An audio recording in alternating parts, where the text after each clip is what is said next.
Good day to everyone. This presentation is all about Juan de Plasencia is the author of Customs of the Tagalogs. His other name is Fray Juan.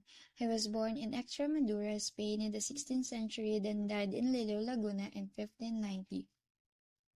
He was one of Pedro Portocarrero's 7 children, the captain of a Spanish schooner. Juan de Plasencia grew up during the Siglo de Oro, a golden age when arts and literature flourished in many parts of Spain, including his native Extremadura. Fray Juan joined another missionary, Fray Diego de Oropesa, as soon as he arrived in the Philippines, and they both began preaching around Laguna de Bay and Tayabas, Quezon, in the Quezon province, where he founded several towns. They are also credited with the establishment of a large number of towns in the provinces in the years that followed. Fray Juan has kept his promise that he will not live his life in excess, and he has been consistent in keeping tabs on and in contact with the people he is attempting to convert to Christianity. He is well known for his work as defender of indigenous peoples and the poor, and he consistently advocates for their rights. He was also very interested in establishing primary schools and sought official approval for the establishment of educational facilities where Filipino could not only learn Christian doctrine but also reading, writing, and some arts and crafts, so they would become not only good Christians but also useful citizens. This is the historical background of Customs of Tagalog. It was written by Spanish friar Franciscan during the early 16th century. The author was not a native Tagalog but a Franciscan missionary who first arrived in the Philippines in 1577. His real name is Juan de Portocarrero. He was one of the 7 children of Pedro Portocarrero, a captain of a Spanish schooner. He was trying to convert people to Christianity. He was tasked by the King of Spain to document the customs and traditions of the colonized based on his own observation and judgment. The customs of the Tagalog was intentionally made to provide an eruditized description of the Tagalog natives, clearly fed by the politics and propaganda. Also, Juan de Plasencia's work made the Filipinos realize how amazing the Tagalog culture before. Although different in numerous ways, the Filipinos are very hospitable and give appropriate respect to everybody regardless of race, culture, and belief. Many of the 16th century beliefs and practices are still present today. Some of our perceptions of Filipino beliefs and practices are somehow no different from Juan de Plasencia's point of view. Also, knowing how amazing Philippines since then get us proud. Tribal gathering in Tagalog was inferred that the reason for giving themselves that this name arose from the boat as they reached this land.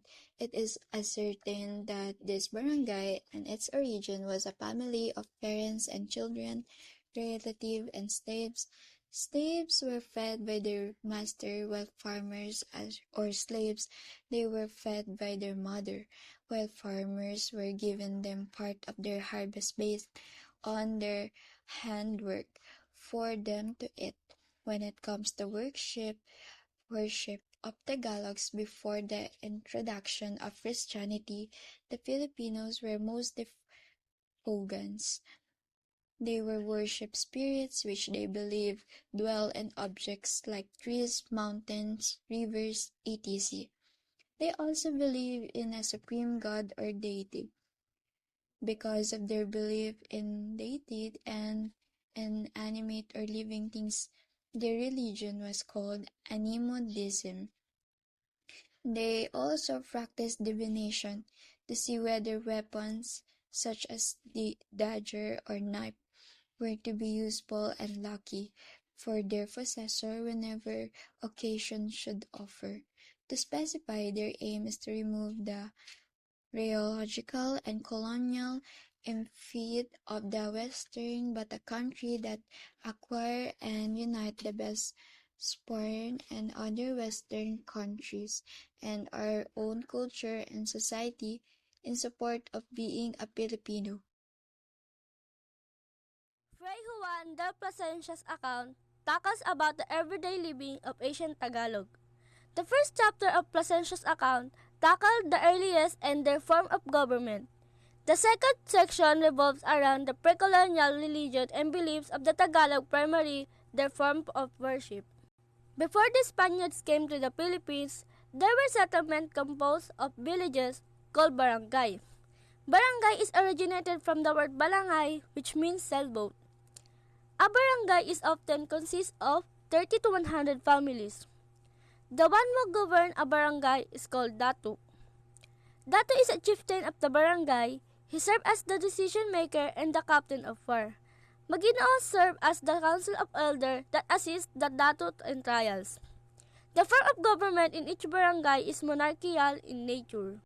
There are three systems in social classes, which are the nobles or the maharlika, the commoners or aliping namamahay, and lastly the slave or aliping sagigilir. The maharlika or nobles were the highest social classes. They did not pay tax or tribute to the Datu, but they are the one who accompany the Datu in wars. The commoners or aliping namamahay, they live in their own houses and lords of their property and gold. Slaves or aliping sagigilir are the lowest social classes. They serve their master in his house and his cultivated lands and can be sold. The Filipino natives had a different mode of clothing. In male, they wore a headgear is called a putong, symbolizes the number of a person that wearer had killed. In upper, they wore a jacket with short sleeves and it called kangan. In lower, they wore bahag. In female, the upper clothes is called baro or kamisa. In lower clothes is called saya. People wear ornaments to more detail that adds quality or distinction to a person. In inheritance, the first son of the barangay chieftain inherits his father's position. If the person die, the second son succeeds their father. In the absence of the male heirs, it is the eldest daughter that becomes the chieftain. A person can be slave in the following circumstances: by captivity in war, reason of death, by inheritance, by purchases, and committing a crime. But slaves can be also emancipated through forgiveness, by paying debt, by condemnation, and by bravery, where a slave can possibly become a datu or by marriage.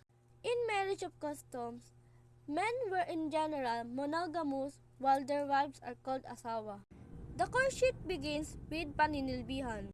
Winning the trust of the parents does not immediately lead to marriage. To prior the marriage, the man requires to give a dowry. Number 1, bigay kaya. Number 2, panghihimuyat. Number 3, bigay suso. Marriage between couples belonging to different social classes were not common. There are several grounds of divorce in pre-Spanish time. Number 1 is adultery. Number 2 is abandonment on part of the husband. Number 3 is cruelty. And lastly, insanity. In languages and system of writing, there are Tagalog, Ilocano, Pangasinan, Pampangan, Cebuanon, Hiligaynon, Maguindanao, and Samarnon is their major language that originated from Malayo-Polynesian language. Their alphabets consisted of 3 vowels and 4 consonants called baybayin. They used top of trees as ink and pointed stick as pencil. They wrote on large flat leaves, bark of tree, or bamboo tubes. In religion, they believed their so-called Bathala. Bathala, whom they specially worship, the title seems to interpret it as all-powerful or make all things. They also worship many gods and goddesses like Ijanale. They also worship many gods and goddesses like Ijanale, the god of labor, Siddharapa, god of death, Agni, god of fire, Balangaw, god of rainbow, Mandarangan, god of fire, Lalahon, god of harvest, and Siginarugan, god of hell. They also believe in sacred like animals or trees. In superstitious belief, they believe in aswang, duwende, kapre, tikbalang, and tiyanak. They also believe in magical power of amulet and charms such as anting-anting, kulam, and gayuma or love potions. Contribution and relevance of the document in understanding the grand narrative of the Philippine history. Juan Plasencia's book, The Custom of Tagalog, which explored the life of our early Filipinos, is the result of his observation and judgment. The contribution of Plasencia's work to the history of the Philippines is that give us a visual representation of what and how early Filipino lives were like and how distinctive our culture was prior to the Spanish colonization.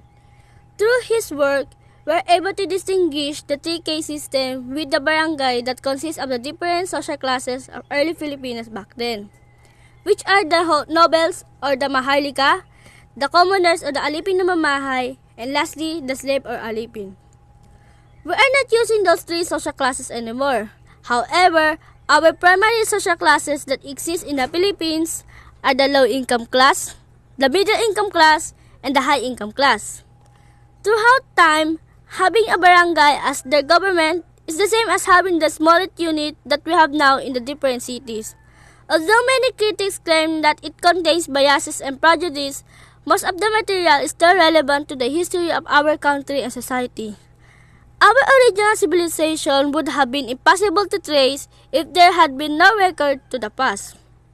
Tagalog customs showed us how our ancestors lived without the assistance of any major Western government. Our ancestors had their own style governing a group of people known as barangays. They already engaged with trading with the neighboring countries. Law governs their communities. Dowries are given when a couple marries. They have gods to worship. The name is Bathala.